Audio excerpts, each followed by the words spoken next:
Hello, everyone. This is Drake, and this is Sobriety with Drake, the YouTube channel where we talk about all things addiction, recovery, and sobriety related. And today's topic is going to be mental health in regards to addiction, specifically schizophrenia. I suffered from drug-induced schizophrenia by using meth. It's been about 2 years since I've used meth, so my symptoms of schizophrenia have gone away completely at this moment. But it did take a while for my brain to heal and for medications to work for the symptoms to go away after I quit meth. But I wanted to more talk about what it was like when I was dealing with the symptoms of drug-induced schizophrenia and psychosis, and what it was like going through that, and my story with that as well. And I hope that you find it interesting or you can relate if you're also dealing with something similar, and that's why I'm making this video. So like I just stated before, meth was my drug of choice when I was using an active addiction, and that was the drug that caused me to have drug-induced schizophrenia for about 6 months to a year. I suffered from it.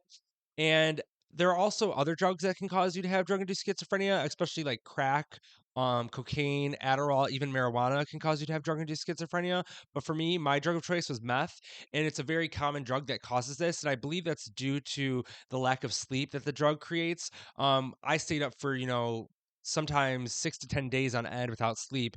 And I think that had a big impact on my mental health and me developing psychosis and schizophrenia. So I want to talk about how it started and then go into like details of what it was like. So the first symptoms of schizophrenia that I was experiencing due to my drug use happened about 3 months into using methamphetamine every day, and it was like these tactile hallucinations, so false beliefs of like touch on your skin, and I had this thing called delusional parasitosis, which is the false belief that there are bugs or insects or parasites burrowing or crawling on your skin, and I would have this feeling like I had bugs crawling all over my skin, like, all the time, and I would pick at my face and body, and I would do things like go to a dermatologist and explain to them I have bugs coming out of my skin, and they would think I was crazy, obviously, and they, didn't know how to diagnose it, and I didn't know at the time that it was, like, fake. I thought, this was really happening to me because I could feel these things all over my skin, and I, could never really see them, but I could see, like, the marks that the picking of my skin did to my face and body, and so I thought that that was, like, the bugs, burrowing into my skin or crawling on my skin, biting me, causing these marks, but it was actually, like, the picking that was causing them. But at the time, I was totally convinced that they were, like, bot flies or, some sort of worm or, like, some sort of insect, and I would set up these fly traps all over my condo thinking that they were going to catch the bugs. I would sprinkle pesticides that are meant for outdoors, like all inside my condo, along the cracks of the wall and the cracks of the floors, hoping that they would get rid of these bugs I was believing were on me. So that was like the beginning of my schizophrenia. The first thing that like was a sign that my mental health was decaying due to the drugs, but it took a really long time for me to realize it was the drugs. The next thing, probably about a year into using meth every day, I started to hear auditory hallucinations. So I was hearing voices, and at first I lived in a condo, so I thought it was like I was hearing my neighbors beneath me or to the side of me, talking through the walls, like talking to me because they would say like specific things addressing me, talking about how I was like being loud or how they were watching me. That's like the first auditory hallucinations I was starting to hear. And the auditory hallucinations would manifest themselves in this like mousy, squeaky, high-pitched feminine voice. And it was like I didn't know what my neighbors sounded like because I had very few interactions with them. So I thought, maybe it was one of my neighbors' voices. It was just weird how it was like this weird mousy voice. And it was always a female voice at first. Eventually, I started hearing more hallucinations auditorily. I started hearing like people I knew, like my dad, my mom, my best friends. Like I would hear their voices in my head talking to me, and I was so like confused at like why am I hearing this person's voice right now? Why? How are they speaking to me right now? So then I started to, come up with all these paranoid delusions of why I was hearing these voices. Like it couldn't be the drugs, it couldn't be mental health. I did not believe I was schizophrenic. I believed that there was like some sort of spiritual thing happening to me. There was many different things that these voices would convince me of. Like they would tell me that I was the second coming of Jesus Christ and that I had special powers that I was able to telepathically talk to other people. It made me think that I was psychic and there was some psychic powers that I was having that were allowing me to have these voices in my head. Another thing, they would tell me I had a spell cast on me by a witch, and I thought my downstairs neighbor was a witch. and that she was performing these spells on me because she wanted me to move out because she hated me so much. And that was due to the fact that my neighbor would call the cops on me a lot because I would make a lot of noise at night. So she would always call on noise complaints. So I thought she had something against me, like other than the noise complaints, and that she was like casting these spells on me. And that's why I was hearing these voices. And that's why I was having the bugs come on my skin. But all this stuff wasn't really happening. It was all in my head. But it was crazy how vivid and clear these voices started to become. And there was like a new storyline every day that these voices would literally tell me was going on. They would tell me that my mom, when I overdosed in the hospital, that my mom had the doctors put a camera in my head or a microchip in my head, and that they were speaking to me, the CIA was speaking to me through that microchip. They would tell me that I was on this reality show hosted by aliens where they looked down at people on Earth and nominated the two worst people in the world and had them fight it out to become the worst person in the world, and that they were going to destroy Earth and save that person. And I thought I was the worst person in the world, that they were going to save me when they destroyed the Earth.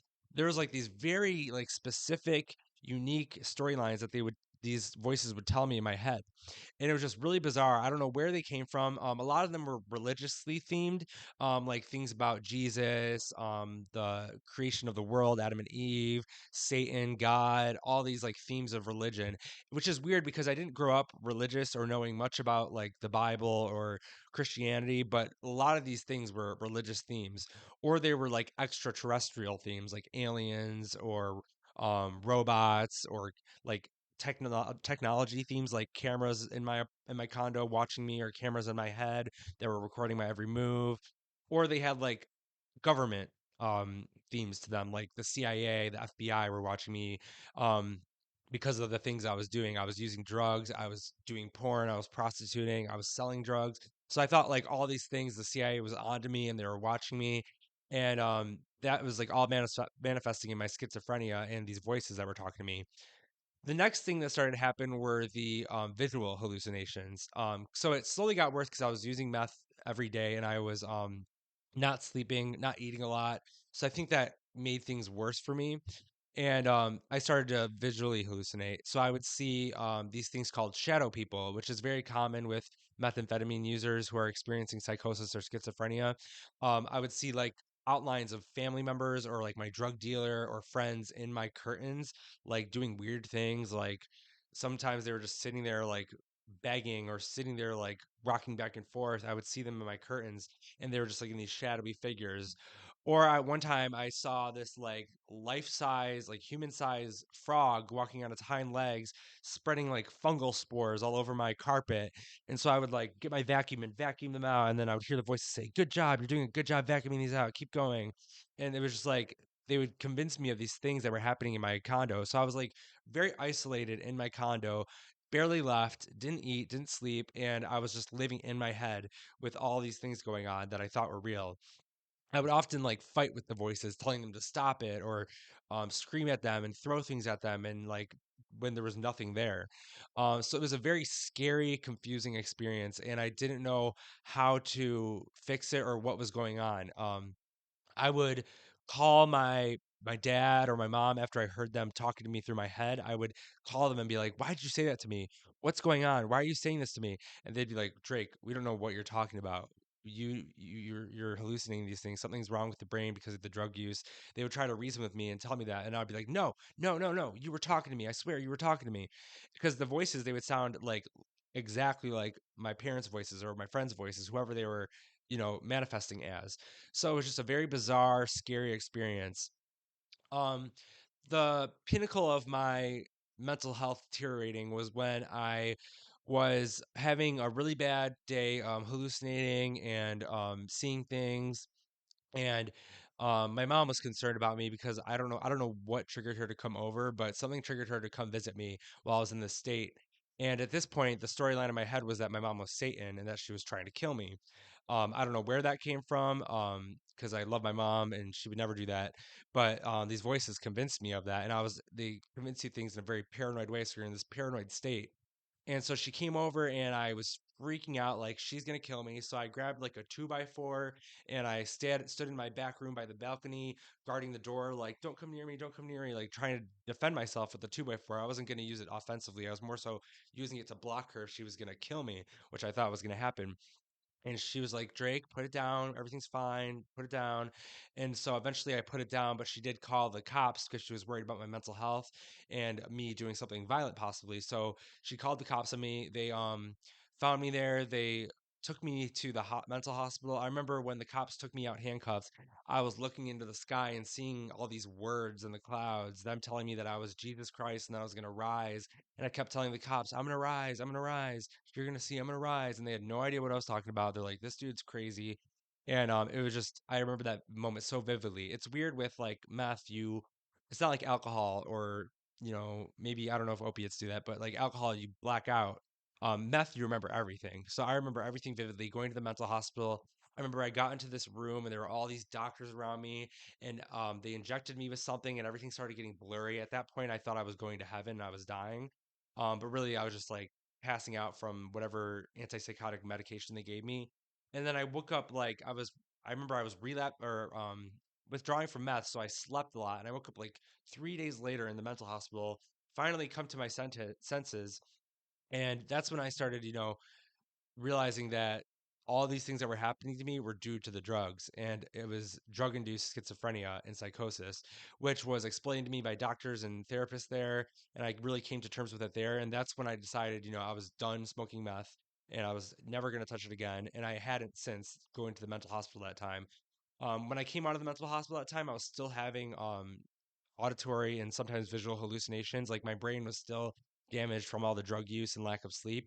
So I was still having like these voices and stuff. And I remember it was like 2 days after I got out of the mental hospital. I was driving around in my car. I went to the gay bathhouse because I would frequent there a lot when I was using, even though I wasn't using it anymore, I still like wanted to go there because I was used to going there. And I remember going to the gay bathhouse and I was hearing all these voices thinking people were watching me. So I left. I remember being in the parking lot and I was like, all these cars are chasing me. So I started driving around the metropolitan area I lived in, like for miles and miles, just driving around, like wherever the voices told me to go. And I eventually ran out of gas, and my car stopped in like the side of the road. And I just sat there and just like tried. I was thinking in my mind that I was going to be able to teleport because I was so out of my mind still, even though I wasn't on drugs anymore. I was still out of my mind because my brain was so damaged that I thought I was going to be able to teleport to a safe, happy place. So I kept saying these weird spell words, like this gibberish that made no sense. And eventually these cops pull up and they're like knocking on my window, like, what's wrong? Come out, come out. And I didn't answer. I just kept closing my eyes and chanting this weird spell, thinking I was going to teleport. And they ended up breaking the glass window after like 30 minutes of trying to get me out of the car, pull me out of the car, handcuff me, and take me back to the mental hospital where I spent another 2 weeks there. And that's where I got prescribed this medication called Invega, which is like an anti-schizophrenic medication, antipsychotic medication that treats schizophrenia. And I got an injection there, and ever since I've been getting a monthly injection for that ever since that time. And for a while, I still had some auditory hallucinations, like the visual and tactile hallucinations were gone for good after that. But for months on end, I still had these like auditory hallucinations and voices I was hearing. But it was also due to the fact that I substituted my meth addiction with a marijuana addiction. So I believe the marijuana still made these symptoms continue to appear because I wasn't completely sober. But the voices this time with marijuana were different. They were more like, Drake, you need to go to rehab. Drake, you need to stop smoking cigarettes. Drake, you need to stop smoking weed. That's like the three things they would just tell me, and they would not be as frequent or as vivid as my previous voices, like on meth. So they were a different kind of voices, and they were like trying to help me. So I believe they were like some sort of like spiritual guide at that time. Little did I know I was still suffering from schizophrenia, and eventually, around 5 months ago, I totally quit marijuana, alcohol, everything, and ever since I've been completely sober. And now all the voices, everything has gone away. So I know for a fact that my schizophrenia was drug induced and that it wasn't like genetic, or maybe I had a genetic disposition that made me be more prone to drug induced schizophrenia, but I didn't have like regular schizophrenia that was like just genetic or just from like mental health solely, not from drugs. So today I live without any schizophrenia symptoms. I still get my injection once a month. So yeah, that was my story with living with drug-induced schizophrenia. I hope you found something interesting or something you could relate to maybe if you're going through something similar about my story. Yeah, I wanted to be completely honest and vulnerable about it and just share my experiences with it. And maybe it'll be a learning experience for other people. So thanks so much for watching my video. Like, comment, and subscribe to check out my other videos that are focused on addiction, recovery, and sobriety. I have a lot of cool ideas to come. Thanks so much. Have a great day, guys. Bye.